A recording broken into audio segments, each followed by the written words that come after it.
Iran और Israel के बीच चल रही इस जंग से जुड़े हुए कुछ और अपडेट आप लोगों के सामने लेकर आया हूं।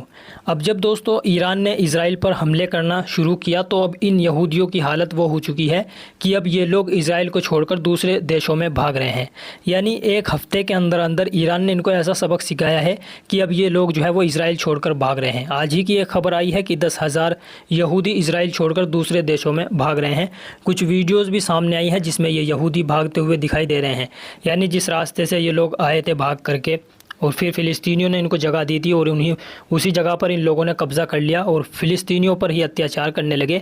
लेकिन ईरान ने एक हफ़्ते के अंदर इनको ऐसा सबक सिखाया कि अब ये जो लोग हैं यहूदी ये उस इजराइल को छोड़कर भाग रहे हैं। उधर यमन के हुतीज़ को लेकर भी खबर आ रही है। यमन के हुतीज़ ने भी अमेरिका को खुली चेतावनी दे दी है और साफ तौर से खुले तौर से इस जंग में कूदने का फ़ैसला कर लिया है। यानी अमेरिका के ख़िलाफ़ कहा है कि अमेरिका के जहाज़ों और अमेरिका के युद्धपोतों को हम निशाना बनाएंगे। अमेरिका जो है अपने जहाज़ों को हमारे लाल सागर से दूर रखे, नहीं तो हम इनको निशाना बनाएंगे, इन पर हमला करेंगे। ये अमन के हुतीज़ ने कहा है। उधर नरेंद्र मोदी को भी लेकर खबर आ रही है कि नरेंद्र मोदी ने ईरान का सपोर्ट कर दिया है। ये खबर भी आप लोगों को बताऊँगा। सबसे पहले आप लोगों को यमन से जो खबर आई है, यमन की मिलिट्री, यमन के हुतीज़ ने जो कहा है अमेरिका को लेकर, ये खबर आप लोग देख सकते हैं। ईरान पर अमेरिकी हमले के बाद यमन मिलिट्री का बयान आप देख सकते हैं। इन्होंने बड़ा बयान दिया है। हम लाल सागर में सभी अमेरिकी जहाज़ों और युद्धपोतों पर हमला करेंगे। यमन आधिकारिक तौर पर युद्ध में प्रवेश करेगा। अपने जहाज़ों को हमारे लाल सागर से दूर रखें। ये अमेरिका को कह रहे हैं कि अपने जहाज़ों को हमारे लाल सागर से दूर रखें।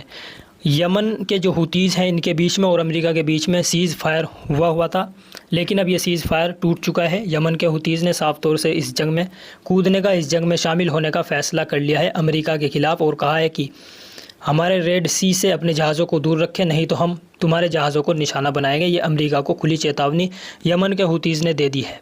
दूसरी खबर दोस्तों नरेंद्र मोदी को लेकर आ रही है। ये जो हमला हुआ, अमेरिका ने जो हमला किया ईरान की 3 न्यूक्लियर साइट्स पर, इनको लेकर नरेंद्र मोदी ने ईरान के राष्ट्रपति मसूद पेजेशकियान से फ़ोन पर बात की है और ये जो हमला हुआ है इसको लेकर चिंता जाहिर की है। खबर आप लोग देख सकते हैं।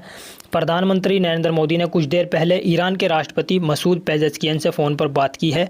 पीएम मोदी ने फ़ोन कर बढ़ते तनाव को लेकर चिंता भी व्यक्त की है। इजरायली समर्थक बने घूम रहे लोगों को अब दोस्तों इसको देखना चाहिए।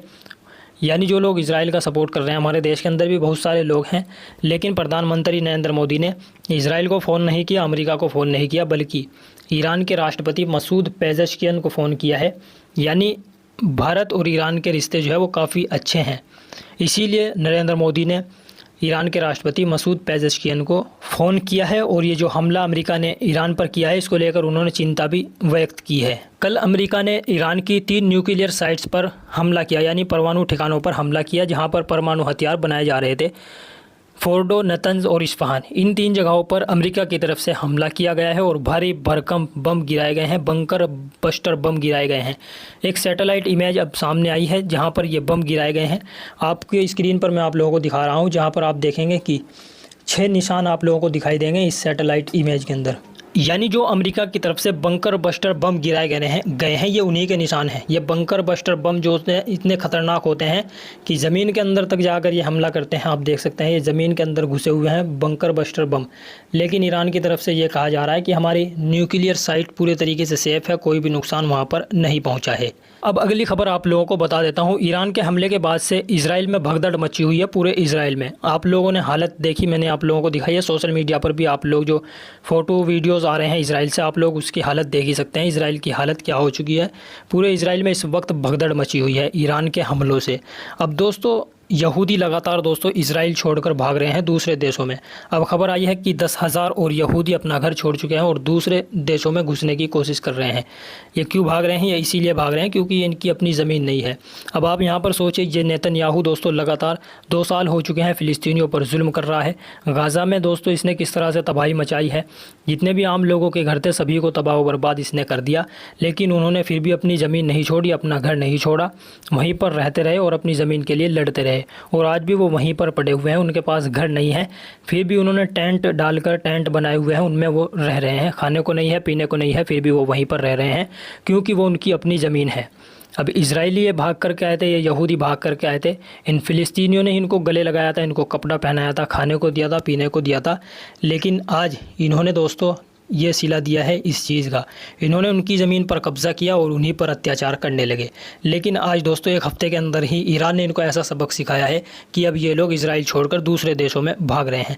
वीडियोज़ भी सामने आई हैं।